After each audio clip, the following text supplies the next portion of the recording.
Okay, I'm going to explain whenever we do a large turn or a turn that's going greater than just straight back. And always remember in all moves, when you're going from a raised position to a lower position, that you want to get low before you go. So in doing so, with the big turn, you on your heel and you bend your knees, you bring it in.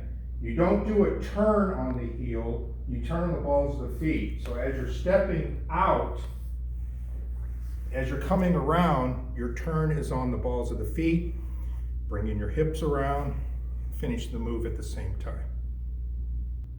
Okay, another thing I want to remind everybody is when you're throwing a punch, we do not want the elbow to be flying out here. Oh, it feels good to do that, but it's not the type of proper punch that we need to do. So, what you want to remember is, at all times, the elbow is down. You should feel your arm on the side of your gi here, so you're keeping it in close. And as you're coming out, as you make contact, that's when the fist turns over. The elbow always stays down. Okay? Okay. Another thing that is very important when you're doing your kata is that all the moves start and finish pretty much at the same time. Yes, there's miyashite, but it's actually eyes, hands, feet, hands.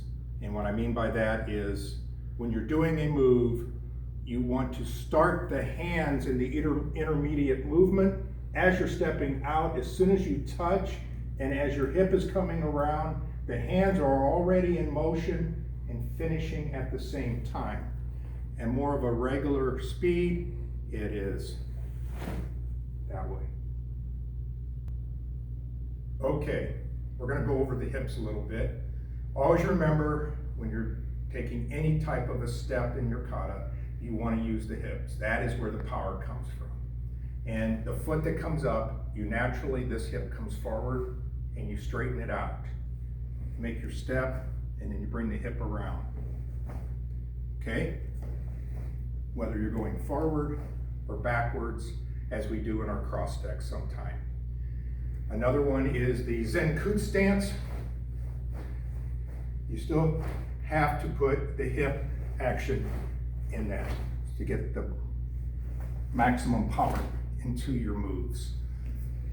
When we were doing the Nikko Ashidashi, the hip action here is more like a tuck, so it's this way.